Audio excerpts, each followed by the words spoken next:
Now, Nigerian-born former British Business Secretary Kemi Badenoch, who is also the Northwest Essex MP, has emerged as the new leader of the Conservative Party, defeating Robert Jenrick in the final round of voting. Badenoch is the first black woman to lead a major political party in the United Kingdom and takes charge of a Conservative Party reeling from its worst ever election defeat. She succeeds Rishi Sunak as leader of the opposition after winning 53,806 votes against Jenrick's 41,388 in a result announced by the party on Saturday morning. During her campaign, Badenoch pledged to return the Conservatives to first principles and launch a series of reviews in the coming months to shape a new policy platform. Badenoch is the sixth Tory leader in less than 8.5 years. Joining us now on the show is Oluwaseyi, council member at Nigeria-British Association. Good morning. Welcome to the program. Good morning. Thank you so much for having me. Let me ask you, the Labour Party, the Conservative Party, the most ethnically diverse party, in the UK. After all, in 1868, they had Benjamin Disraeli, the first Jewish-born, prime minister, 1868. Then he came back 1874 to 1880. And now we have seen all the women who have been prime ministers in Great Britain being also, from the Conservative Party. Now, the question is, in this case, we even have an added significance.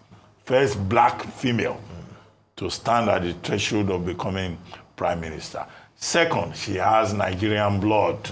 She even grew up on the streets of Nigeria. Help us define the significance of Kemi Badenoch. First of all, I'm one of those who believe that whatever we are blessed with is something to celebrate. For me, she's Nigerian, she's a woman, she's someone who's shown that this is possible. Because for whatever it's worth, it is important that we all see that in life, nothing really is handed over to anyone. And I believe that she's sitting on that seat today, which is a very significant seat, because in England or in the United Kingdom, when you say someone is heading the shadow government, it's a significant office. I believe it's something to celebrate. And I'm also very, very, respectful of the British government for allowing other people to occupy this exalted office, because for whatever it's worth, I believe this is a show of maturity and the fact that as a people, they've come to realize that whoever or wherever you're from, as long as you're able to deliver the goods, you're given the opportunity to deliver it. So I think it's significant as Africans to learn from that, look, we can grow this to a level where we can stop seeing, oh, he's from this part of the country, oh, he's that person, this person is speaking this language and all of that, and we start to see quality, and we start to see the fact that this person has got all that it takes to deliver in the office. Right, very well said, very well said. Now, the last female leader who took over the Conservatives after such a defeat, electoral defeat, was of course Margaret Thatcher in 1979. But there's a narrative going around, if you look at a trend from Rishi Sunak and prior to that Liz Truss, that diversity is almost being used to kind of throw people under the bus who are going into the Conservative leadership under very, very difficult circumstances, almost impossible circumstances. What are your thoughts about the narrative that a black woman is being used as a face to manage this very difficult period that very few would be able to navigate with a successful record from? So I believe that for whatever it's worth, like I said earlier, we're all being brought to the table. Rishi Sunak is Asian, and he was brought to the table. Yes, for whatever it's worth, he didn't stay too long, like some of us thought he would stay, but he was on the table. Now, whenever you're brought to the table, you must come with everything. You must come with your knowledge and all that it takes, because nobody's going to hand anything over to you just for the sake of it. Because you see, politics is not something you get, or political office is not something you get because, oh, you know someone, or that you bring knowledge, you bring style, you bring all the necessary nuances and all the strategies to the table. So for me, the idea of thinking that because we're Africans, we're being used, I don't subscribe to it. I belong to an association that's called the Nigerian Britain Association, and we believe in friendship. We believe that, yes, we cannot all of a sudden start to think that we're equal to the British, but we believe that today, because of our knowledge, our engagement, our business contact, we're able to sit on the same table with our former colonial masters, and we can discuss as friends, we can discuss as business partners, and we're able to do things together because we ourselves believe in ourselves. Because look, the world is about give and take. They have something to get from us. That's where they're handing some of these things over to us. They have something to benefit from this relationship. That's why the relationship is on the table. So it's upon us to do what we can to also bring value to the table so that we can benefit as much as we can from the relationship. Why do you think we're not equal to them? Is it because they came here with a Maxim gun and they shot their way through and they stole of our riches and they stole it and take it away? Is that why you think we're not equal to them? What makes us not equal to them? They are human beings, we're human beings. We've got great culture, we've got great resource, we've got good people. What makes us not equal to them? Because this is the narrative I'm scared of. And that is why somebody like Kemi has the temerity to say all the shebang she said about Nigeria. Like we don't live in Nigeria. Okay. That's why she went the Uncle Tom route. I mean, we had Nigerians, the likes of Olada Ikwano, writing books where the 1700s about, his experiences there. So what makes us not equal to them? Okay, again, you see, the way some of these things work with equality or respect is about who got to the tables first. I'm sure you've had those arguments over the time about, somebody was born in the same year, he's even a day older than I am, he's even a second older than I am. The person is older. See, what you really need to start to learn is when someone has an advantage, you must start to say, what do I bring to the table? What can I use to negotiate?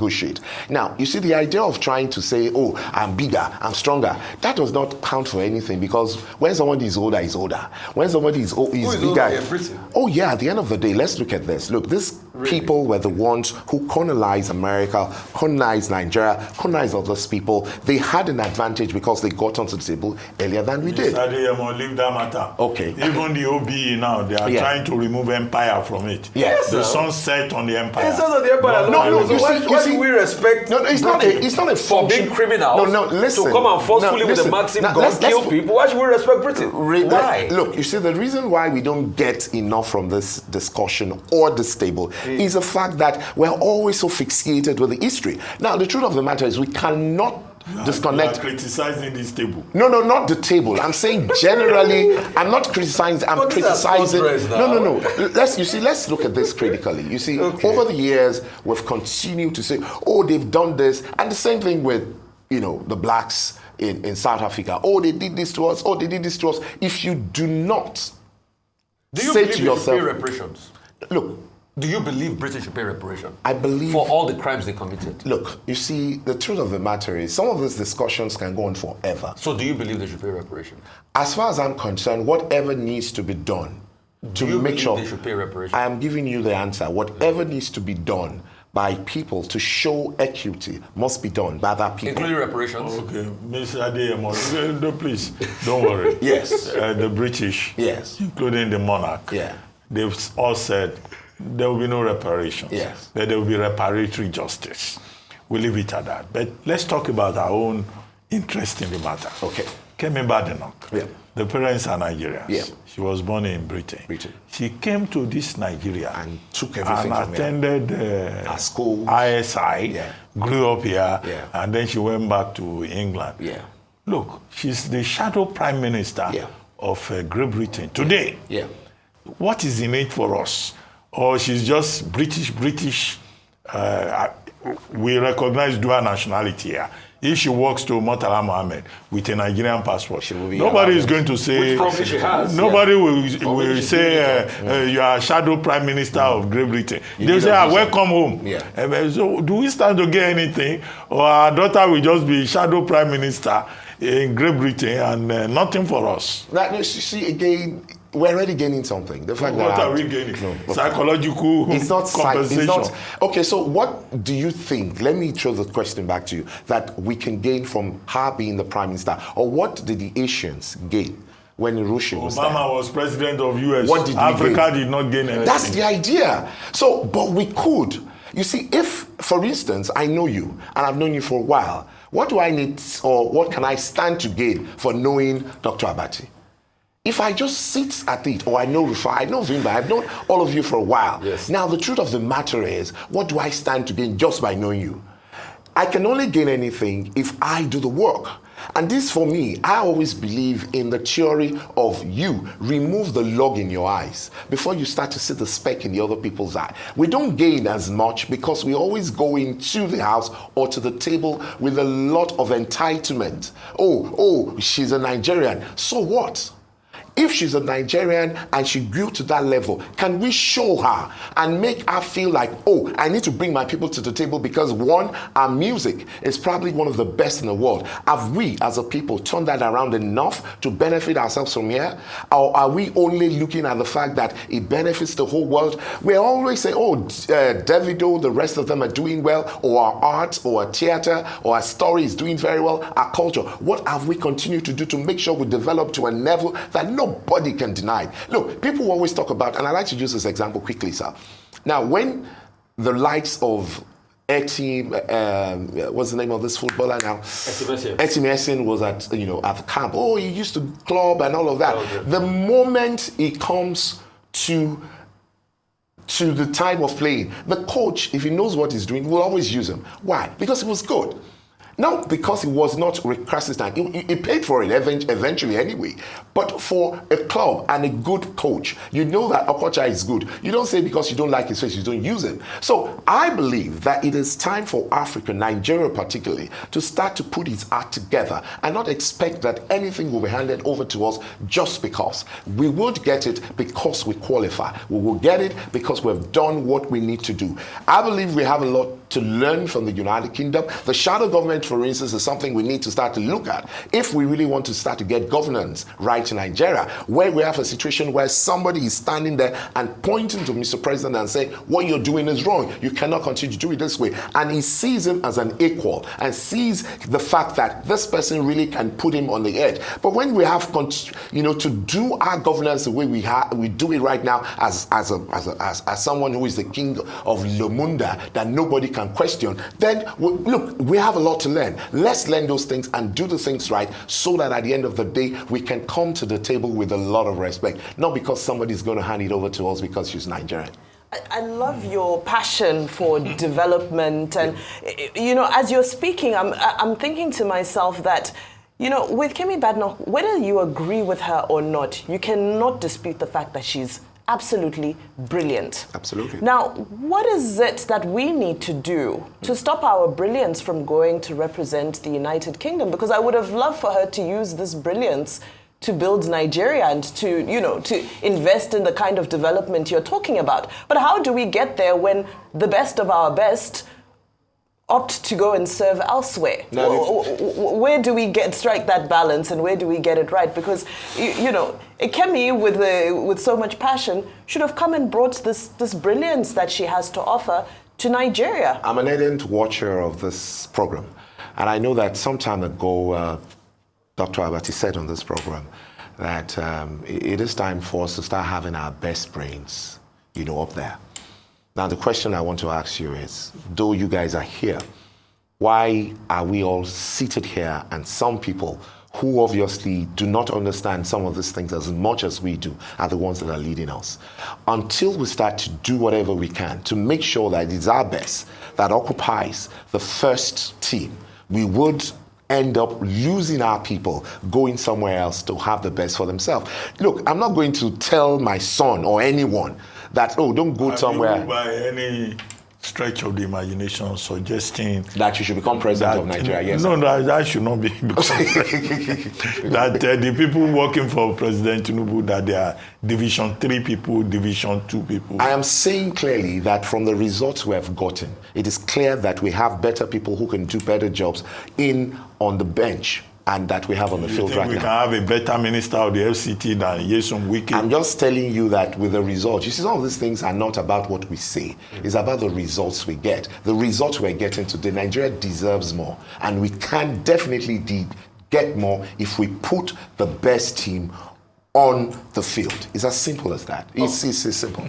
So, I mean, I get the narrative. So, let's not be delusional. There was no way we're going to get anything from Kemi, even if she becomes prime minister, because there's something called British foreign policy. So if it's not skewed towards you, I mean, there's no way she can't. And She can't change it. She needs to pander to her base. But my problem with her is this: she's been telling that same base in the UK the hardline things they want to hear. Things like, "Oh, I have seen the after effect of socialism." The same socialism that paid for the ISL that she went to here, University of Lagos International School. The same socialism that paid for the environment where she grew up from. I'm not saying there are no challenges in Nigeria. There are challenges. But Kemi saying some things overtly at the top, though, we constantly hear neighbors screaming of fear, they were attacking them and everything. No, you are in Nigeria now. My problem is this idea of Uncle Tomism. Because, and I know why I say it, Rishi Sunak didn't put down these people like Kemi put us down to be able to get a position, and he still got the position.